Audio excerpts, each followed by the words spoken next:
ಎಲ್ಲರಿಗೂ ನಮಸ್ತೆ. ತಮ್ಮೆಲ್ಲರಿಗೂ ಬೃಂದಾವನ ಬೆಳಕು ಯೂಟ್ಯೂಬ್ ಚಾನಲ್ಗೆ ಆತ್ಮೀಯವಾದಂಥ ಸ್ವಾಗತ. 2026ರ ಶ್ರಾವಣ ಮಾಸವು ಈಗಾಗಲೇ ಆರಂಭವಾಗಿದ್ದು, ಶ್ರಾವಣ ಮಾಸದಲ್ಲಿ ಬರುವಂಥ ಪ್ರತಿಯೊಂದು ಶುಕ್ರವಾರವೂ ಅದರದ್ದೇ ಆದಂಥ ಮಹತ್ವವನ್ನು ಹೊಂದಿರುತ್ತೆ.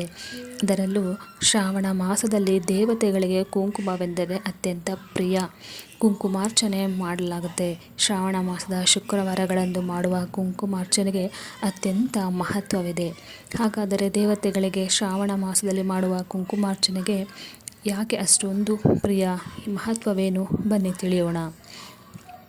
ಈ ದಿನಗಳಂದು ದೇವತೆಗಳಿಗೆ, ಈ ಶುಕ್ರವಾರಗಳಂದು ದೇವತೆಗಳಿಗೆ ಇಷ್ಟವಾಗುವ ಕುಂಕುಮಾರ್ಚನೆಯನ್ನು ಮಾಡುವಂಥ ಸಂಪ್ರದಾಯ ಮೊದಲಿನಿಂದಲೂ ಇದೆ. ಶ್ರಾವಣ ಮಾಸದ ಶುಕ್ರವಾರ ದಿನದಿಂದ ಕುಂಕುಮಾರ್ಚನೆಯನ್ನು ಮಾಡುವುದರಿಂದ ದೇವತೆಗಳು, ಅದರಲ್ಲೂ ಮಹಾಲಕ್ಷ್ಮಿಯ ಅನುಗ್ರಹ ಸುಲಭವಾಗಿ ನೀವು ಪಡೆದುಕೊಳ್ಳಬಹುದು. ಶ್ರಾವಣ ಶುಕ್ರವಾರದ ದಿನ ಕುಂಕುಮಾರ್ಚನೆಯನ್ನು ಮಾಡಬೇಕು.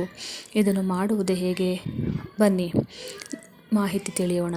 ಕುಂಕುಮಾರ್ಚನೆಗೆ ಮೊದಲು ಬೇಕಾಗುವಂತಹ ವಸ್ತುಗಳು: ದೇವಿ ವಿಗ್ರಹ, ಫೋಟೋ, ದೇವಿಯ ಆಸನ, ಅರಿಶಿನ, ಕುಂಕುಮ, ವೀಳ್ಯದೆಲೆ, 5 ಬಗೆಯ ಹಣ್ಣುಗಳು ಮತ್ತು ಹತ್ತಿ ಬಟ್ಟೆಗಳು, ಪೂಜೆಗೆ ಕುಳಿತುಕೊಳ್ಳಲು ಆಸನ, ಸುಗಂಧ ದ್ರವ್ಯಗಳು, ಹಾಗೆ ಪರಿಮಳಯುಕ್ತ ಹೂವುಗಳು, ದೀಪ, ಧೂಪ, ದೇವಿಯ ವಿಗ್ರಹ ಅಥವಾ ಫೋಟೋ, ನೈವೇದ್ಯಕ್ಕೆ ನಿಮ್ಮ ಮನೆಯಲ್ಲಿ ತಯಾರಿಸಿದಂಥ ಸಿಹಿ ತಿಂಡಿಯನ್ನು ರೆಡಿ ಮಾಡಿಕೊಳ್ಬೇಕು. ಮೊದಲನೆಗೆ ಪೂಜೆಗೆ ಕುಳಿತುಕೊಳ್ಳುವ ಮೊದಲು ಮನೆಯ ಹಿರಿಯರಿಗೆ ನಮಸ್ಕಾರಗಳನ್ನು ಸಲ್ಲಿಸಬೇಕು. ಹೊಸ ಬಟ್ಟೆ ಅಥವಾ ಶುದ್ಧವಾದ ಬಟ್ಟೆಗಳನ್ನು ನೀವು ಧರಿಸಬಹುದು. ಪೂಜೆ ಮಾಡುವ ಸ್ಥಳದಲ್ಲಿ ವಿಗ್ರಹ ಅಥವಾ ಫೋಟೋವನ್ನು ನೀವು ಒಂದು ಮರದ ಹಾಸಿನ ಮೇಲೆ, ಮಣೆಯ ಮೇಲೆ ಪ್ರತಿಷ್ಠಾಪನೆ ಮಾಡಬೇಕು.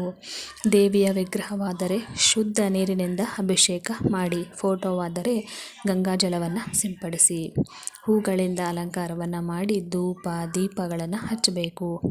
ದೇವಿಗೆ ಹಣ್ಣುಗಳನ್ನು, ನೈವೇದ್ಯಗಳನ್ನು ಅರ್ಪಿಸಬೇಕು. ಬಳಿಕ ದೇವಿಗೆ ಅರಿಶಿಣ ಮತ್ತು ಕುಂಕುಮವನ್ನು ಹಚ್ಚಬೇಕು.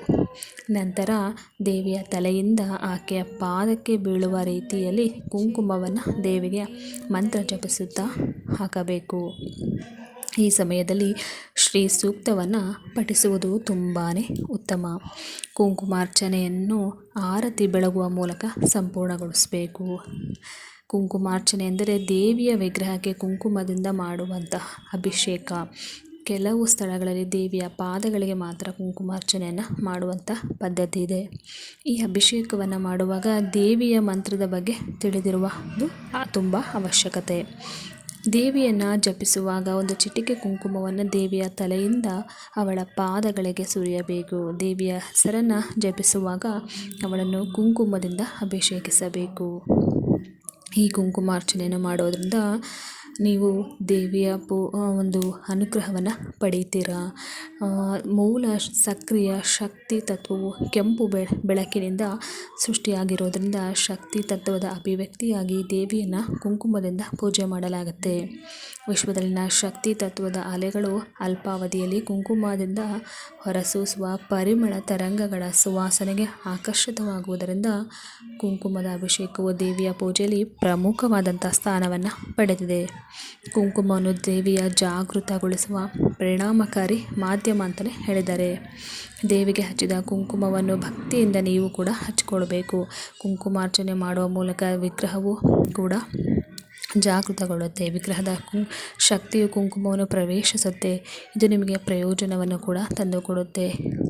ನಿಮ್ಮ ನಂಬಿಕೆ ಹೆಚ್ಚಾದಷ್ಟು ನೀವು ಕೂಡ ಅದನ್ನು ಅನುಭವಿಸುತ್ತಾ ಹೋಗ್ತೀರಾ.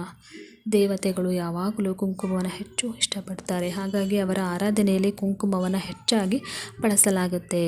ಎಲ್ಲ ದೇವಸ್ಥಾನಗಳಲ್ಲೂ ಕುಂಕುಮಾರ್ಚನೆಯನ್ನು ತಪ್ಪದೇ ಮಾಡಲಾಗುತ್ತೆ.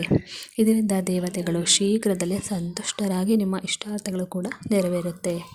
ನೋಡಿದ್ರಲ್ಲ ಸ್ನೇಹಿತರೆ, ಈ ಮಾಹಿತಿ ನಿಮಗೆ ಇಷ್ಟ ಆಗಿದ್ದರೆ ನನ್ನ ವಿಡಿಯೋಗೆ ಲೈಕ್ ಮಾಡಿ, ಶೇರ್ ಮಾಡಿ. ಧನ್ಯವಾದಗಳು.